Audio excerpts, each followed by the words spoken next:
Many thanks, Mr. Harish Salve, for speaking to Times Now. First up, how do you respond to the turn of events involving the attempted attack on the Chief Justice of India in the Supreme Court by a lawyer?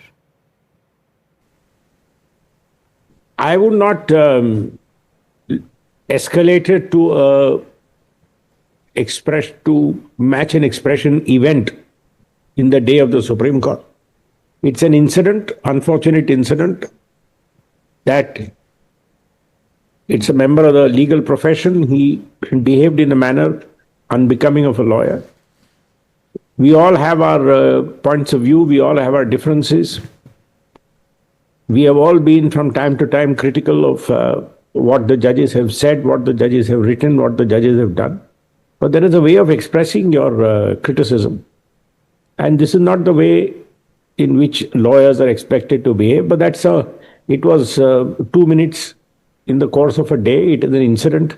I think the media has escalated this into some major controversy and some major issue, as though it's when the history of the Supreme Court will be written, this will be mentioned. I mean, come on, for God's sake. The Chief Justice has said, forget about it, didn't bother him, and life moved on. It's not such a major thing as it is being made out to be. And how will you actually look at Chief Justice's reaction? Many believe he's been magnanimous in moving on and not really pressing charges. Our judges have always behaved this way. I don't think you people are now very conscious of what goes on in courts. We are used to this kind of grace and understanding and maturity from our judges. And I would have expected nothing less from a judge like Justice Gavai. So I don't think it's such something so big that needs to be converted into an event. What we need to be debating, and nobody is talking about that. What we need to be debating, and I have said this more than once, I think Mr. Sibal said it that day, Mr. Mehta also brought this up. This intrusion of the social media into the court now is creating a major problem. In our system, there has to be a free and frank debate, as we say, inside the courtroom. And I think we have to now apply what in England we call the Chatham House rules. Whatever is said inside the court stays inside the court. What goes out is the judgment. If you want to hear what is going on, come and sit in the courtroom or hold your peace. And now proceedings are televised, you can watch proceedings. But this kind of social media picking up every little word which escapes the mouth of the Chief Justice and then putting it on front page. See, judges many times make comments, judges many times ask questions, and we respond to them. Judges ask sharp questions, we give sharp answers. The matter moves on. But, this vocabulary of the media, patkar lagai Supreme Court ne, Supreme Court gave a strict warning to the government, the Supreme Court gave this to the government, Supreme Court gave that to the government. And I don't agree, I'm sorry, I don't think this is the way social media should be impeding the proceedings in a court.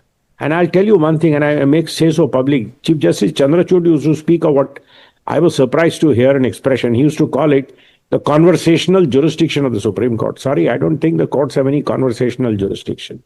The Supreme Court speaks through its judgments. What is said in court are comments and questions to lawyers. They are directed at lawyers, the lawyers respond. Nothing less and nothing more. And that's where it has to be. And I think something will have to be done about this over-intrusive social media, your bar and bench and law chakra and others who pick up one word and then will make a big issue out of it and say, oh, this is what was said and that is what was said, and then feed into these controversies. Okay. Mr. Salve, this lawyer who actually tried to attack Justice Gavai with his shoe claimed that he was upset over oral remarks that Justice Gavai had made in a hearing about praying to Lord Vishnu over a case where the petitioner had demanded the restoration of idol at Khajuraho. How do you see that? The petitioner did say it. The petitioner's lawyer did not say it. It was a comment which was made. The matter was over. It is some law channel which picked it up, which played it out of and blew it completely out of proportion.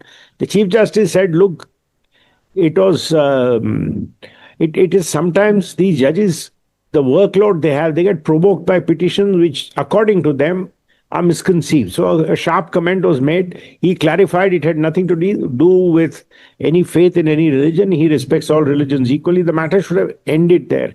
It is because the social media blew it so out of proportion that this lawyer got all charged up and thought he needs also to be seen publicly.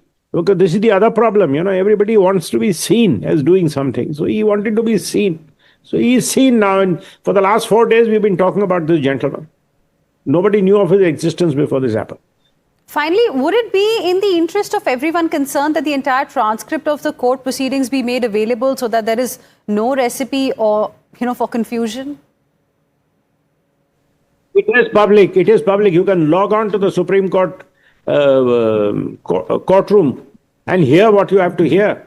What is said is audible to every citizen of India and outside India, whoever wants. I don't think there's any court which is more transparent.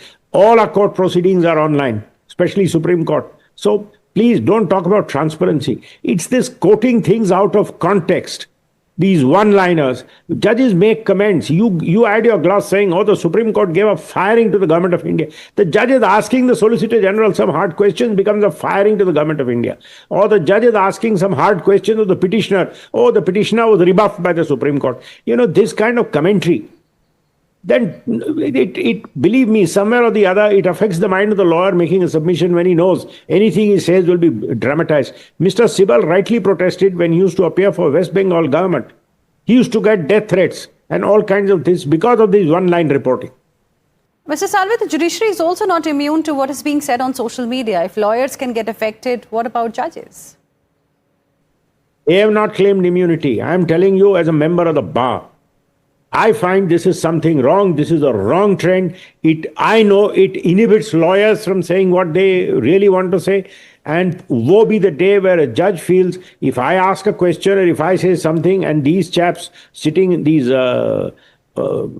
people who are these one-liner specialists pick it up and blow it out of proportion, I better not ask the question. What happens? I don't get a chance to respond to the judge's comment.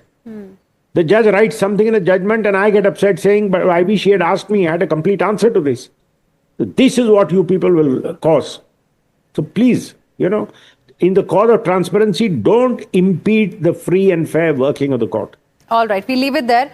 Mr. Harish Salve, thank you very much for speaking with us here on Times Now and sharing with us your perspective. With this, it's a wrap. Thank you for joining us here on News Hour Agenda this evening. Slipping into a short break. Stay with us.